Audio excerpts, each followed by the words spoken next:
आज Doubtnut app download करें। Doubtnut पर अपने सभी गणित, रसायन विज्ञान, भौतिक विज्ञान और जीव विज्ञान के डाउट्स का करो सफाया। बस प्रश्न की फोटो खींचो, एक ही प्रश्न को क्रॉप करो और तुरंत वीडियो सोल्यूशन पाओ। अभी डाउनलोड करें। हेलो दोस्तों, आइए देखते हैं प्रश्न। नीचे लिखे बारंबारता बंटन का समांतर माध्य ज्ञात कीजिए। तो पहले तो मैं आपको समांतर माध्य का सूत्र बता देता हूँ।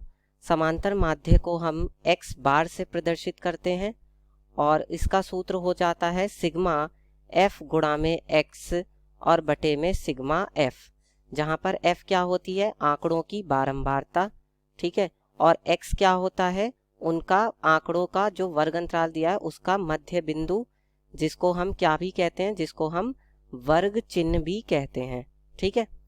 और यहाँ पर नीचे क्या आता है बटे में सिग्मा एफ, यानी सभी बारंबारताओं का योगफल। अब इसके लिए यहाँ पर जो हमें अंतराल दिया है, जो प्राप्तांक दिए हैं छात्रों के, वो ऐसे दिए हुए हैं जैसे 10 से कम, 20 से कम, 30 से कम।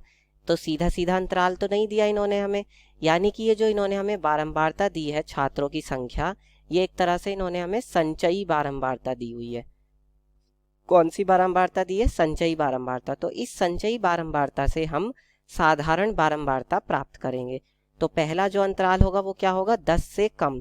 तो 10 से कम को हम क्या लिख सकते हैं? 0 से 10 लिख सकते हैं भाई। प्राप्तांक 0 से लेके 10 के बीच में, तो 0 से 10 के बीच में 10 से कम वाले कितने हो जाएंगे? 25 हो जाएंगे। तो बारंबारता आ गई इसकी 25, ठीक है। फिर अगला क्या अंतराल होगा भाई?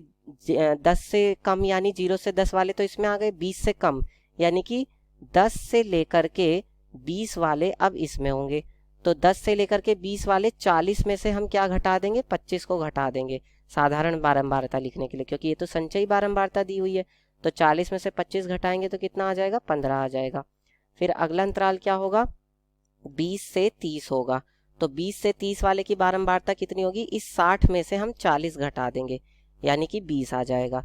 फिर अगला अंतराल क्या होगा? 30 से 40। तो 30 से 40 वाले की जो बारंबारता होगी वो 75 में से हम 60 घटा करके लिखेंगे जो कि 15 हो जाएगी, ठीक है। फिर अगला क्या होगा? अगला होगा 40 से लेकर के 50 के बीच में। तो 40 से 50 के बीच की जो बारंबारता होगी वो 95 में से हम 75 को घटा देंगे तो ये कितना आ जाएगा? 20 आ जाएगा। फिर अगला होगा 50 से लेकर के 60। तो 50 से 60 वाले की बारंबारता कितनी होगी? 125 में से 95 घटा देंगे तो यह आ जाएगा कितना? 30 आ जाएगा, ठीक है। फिर अगला क्या होगा? अगला होगा 60 से लेके 70। तो 60 से लेके 70 की कितनी हो जाएगी? 190 में से हम 125 को घटा देंगे तो ये कितना हो जाएगा? 190 में से 125 घटाएंगे तो कितना आएगा? 190 125, तो ये 190 है। तो 190 में से 5 जाएगा तो 10 में से 5 गया 5, 8 में से 2 गया 6, तो ये कितना आ जाएगा? ये आ जाएगा आपका 65 यहाँ पर, ठीक है। इसके बाद अगला क्या होगा? अगला होगा 70 से लेके 80 के बीच में। तो 70 से 80 के बीच में कितनी हो जाएगी बारंबारता? ये होगी 240 से ठीक एक। 240 में से 190 घटा देंगे तो ये आ जाएगा 50 आ जाएगा। कितना आ जाएगा? 50 आ जाएगा। अब हम इसका क्या निकालेंगे? अब हमारे पास देखिए वर्ग अंतराल आ चुका है, तो अब इसका हम वर्ग चिन्ह यानी कि मध्य बिंदु निकालेंगे जिसे हम x कहते हैं। तो वो कैसे निकालते हैं? जैसे मान लीजिए 0 से 10 है अंतराल, तो इसका मध्य बिंदु यानी वर्ग चिन्ह निकालने के लिए हम इन दोनों को जोड़ देते हैं और 2 से भाग कर देते हैं। तो ये कितना आ जाएगा? 10/2 यानी कि हो जाएगा 5।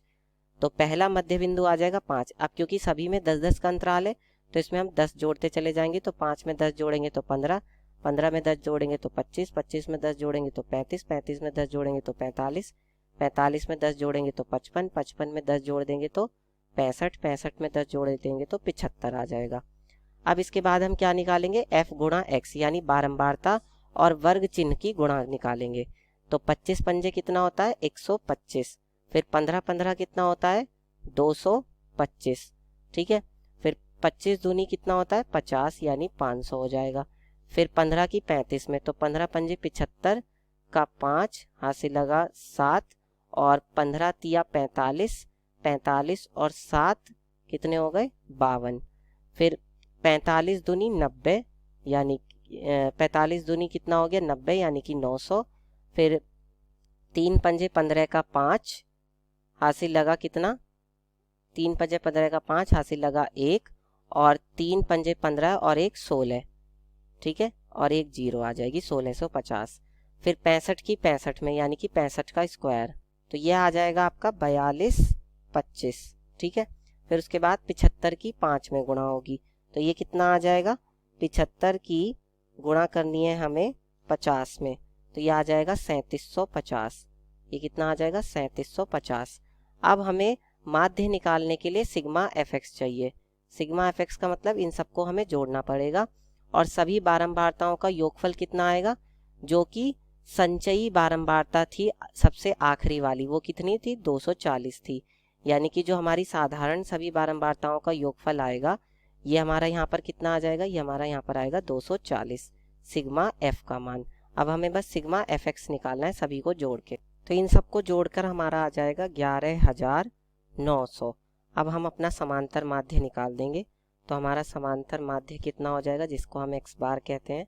सूत्र होता है सिग्मा एफ गुणा में एक्स बटे में सिग्मा एफ।